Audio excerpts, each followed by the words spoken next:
Silicon ಸಿಟಿಯಲ್ಲಿ BMTC bus ಚಾಲಕರಿಗೆ ಲಂಕು ಲಗಾಮ್ ಇಲ್ಲ ಅನ್ನೋ ರೀತಿಯಾಗಿದೆ.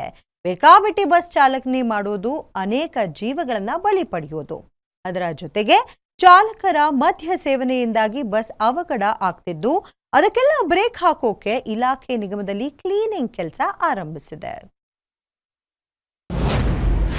ಸಿಲಿಕಾನ್ ಸಿಟಿ ಜನರಿಗೆ ಯಮನಂತೆ ಕಾಡುತ್ತಿರುವ ಬಿಎಂಟಿಸಿ ಗುಜರಿ ಬಸ್ ಡ್ರಿಂಕ್ ಅಂಡ್ ಡ್ರೈವ್ ಸಾಲು ಸಾಲು ಕೇಸ್. ಚಾಲಕರು ಮತ್ತು ಅಧಿಕಾರಿಗಳಿಗೆ ಬಿಸಿ ಮುಟ್ಟಿಸಿದ BMTC. Bus bus bus Dakota express bus, ಗೇರುಂಟು ಬ್ರೇಕ್ ಉಂಟು ಆಕ್ಸಿಡೆಂಟ್ ಉಂಟು, ಜಾಕ್ ಉಂಟು ಸ್ಪೇರ್ ಉಂಟು ರಿಪೇರಿ ಉಂಟು. ಸಿಲಿಕಾನ್ ಸಿಟಿಯಲ್ಲಿ ಬಿಎಂಟಿಸಿ ಬಸ್ಗಳಿಂದ ಸಾಲು ಸಾಲು ಅಪಘಾತಗಳು ನಡೀತಾ ಇದ್ದು ಲಂಬು ಲಗಾಮ್ ಇಲ್ಲದೆ ಬಿಎಂಟಿಸಿ ಚಾಲಕರು ಬಸ್ ಚಲಾಯಿಸಿ ಅನೇಕ ಜೀವಗಳನ್ನ ಕಸಿದುಕೊಂಡಿದ್ರು. ಇದಾದ ಬಳಿಕ ಅಪಘಾತದ ಜಾಡು ಹಿಡಿದು ಹೊರಟ ಅಧಿಕಾರಿಗಳಿಗೆ ಮದ್ಯದ ಘಾಟು ಮೂಗಿಗೆ ಹೊಡೆದಿದೆ. ಜೊತೆಗೆ ಚಾಲಕರು ಮಾತ್ರ ಅಲ್ಲ, ಈ ರೀತಿ ಡ್ರಿಂಕ್ ಅಂಡ್ ಡ್ರೈವ್ಗೆ ಡಿಪೋ ಅಧಿಕಾರಿಗಳೇ ಸಾಥ್ ನೀಡ್ತಿರೋದು ಬೆಳಕಿಗೆ ಬಂದಿದೆ.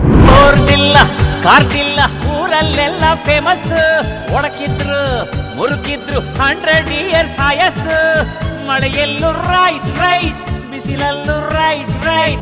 ಅನೇಕ ಚಾಲಕರು ಮದ್ಯ ಸೇವಿಸಿ ಬಸ್ ಚಾಲನೆ ಮಾಡ್ತಿರೋದು ಬೆಳಕಿಗೆ ಬಂದಿದೆ. ಜೊತೆಗೆ ಚಾಲಕರು ಡ್ರಿಂಕ್ಸ್ ಮಾಡ್ತಿದ್ರು ಸಹ ಹಣ ಪಡೆದು ಅಧಿಕಾರಿಗಳು ಡ್ಯೂಟಿ ನೀಡ್ತಿರುವ ಬಗ್ಗೆ ಗೊತ್ತಾಗಿದೆ. ಈ ಹಿನ್ನೆಲೆ ಶಿಸ್ತು ಕ್ರಮ ತೆಗೆದುಕೊಂಡಿದೆ ಬಿಎಂಟಿಸಿ.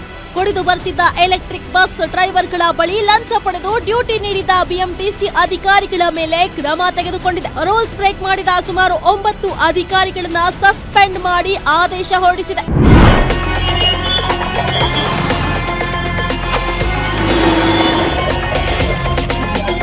ಒಟ್ನಲ್ಲಿ ಬಿಎಂಟಿಸಿ ಅಪಘಾತಗಳಿಗೆ ಬ್ರೇಕ್ ಹಾಕಲು ನಿಗಮ ಸಜ್ಜಾಗಿ ಕ್ರಮ ತೆಗೆದುಕೊಳ್ತಿದ್ದು ಏನಾದ್ರೂ ಅಪಘಾತ ಸಂಖ್ಯೆ ಕಡಿಮೆಯಾಗತ್ತಾ ಅನ್ನೋದನ್ನ ಕಾದು ನೋಡ್ಬೇಕಿದೆ. Charan Moodbidri, metro bureau, guarantee news.